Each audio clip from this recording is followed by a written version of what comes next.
Throughout this week, we've been discussing the GOP platform and, in particular, its retreat from protecting the sanctity of life.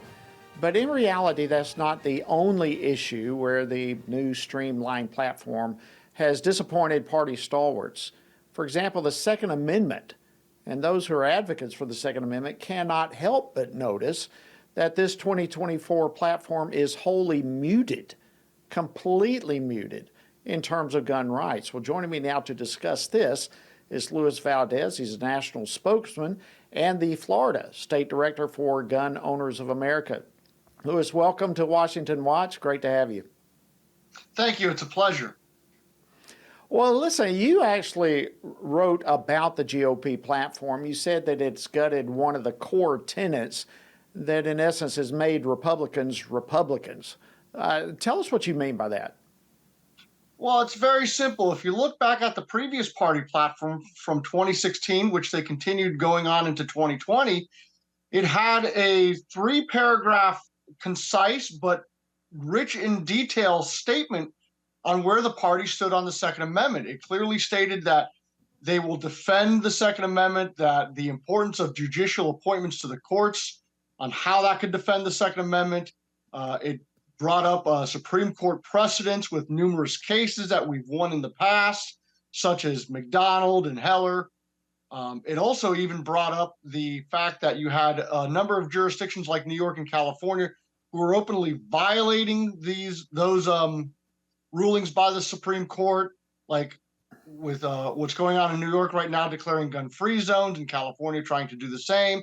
It even brought up the fact that you had harassment against both dealers and manufacturers by the regulatory agencies like ATF.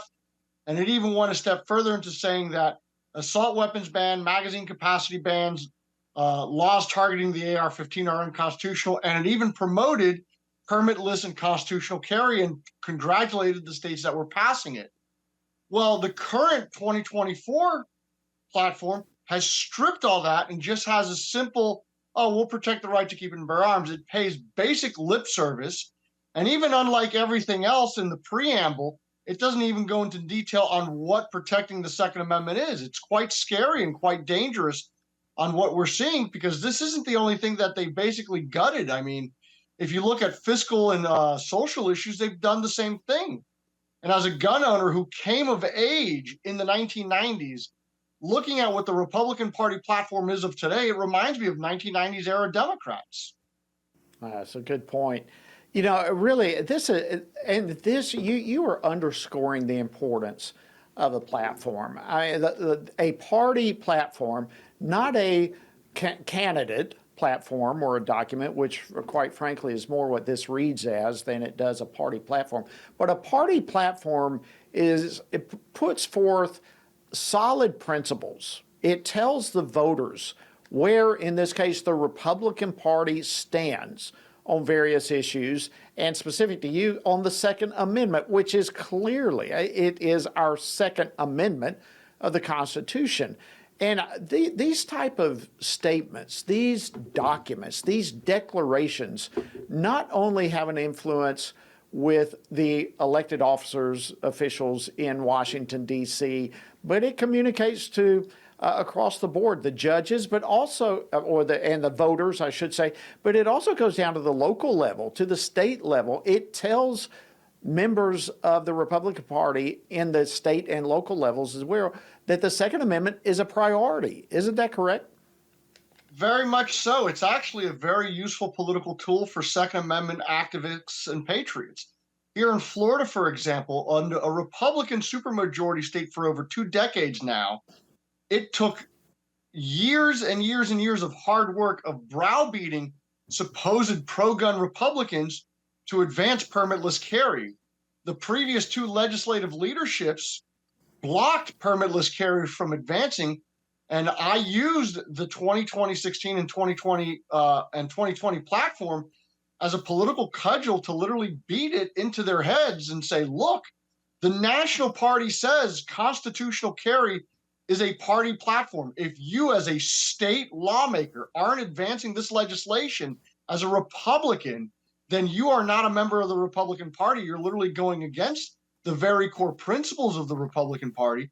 And we use that as a tool to get county level parties to pass resolutions and to even get the state level party to pass a resolution supporting it. And finally, last year, Gun Owners of America got Florida to pass permitless carry in the state. And it was the same tool that was used in Texas and South Carolina. But it's also another tool that we could use to go after anti gun Republicans, like what you just saw in Wyoming. You had the Republican governor there veto pro gun legislation that would have repealed numerous gun free zones. But now, since the party platform is so vague, it doesn't give patriots a tool to go after the governor and say, what the heck was this? Now the governor could say, well, I'm still protecting the right to keep and bear arms. It gives coverage now to weak-willed, spiny, squishy Republicans. Yeah, so let me just, last question. You basically have hit this, but I just want to clarify a question and let you hit on it one final time. We all know where the Democrats stand on the Second Amendment. No question about that.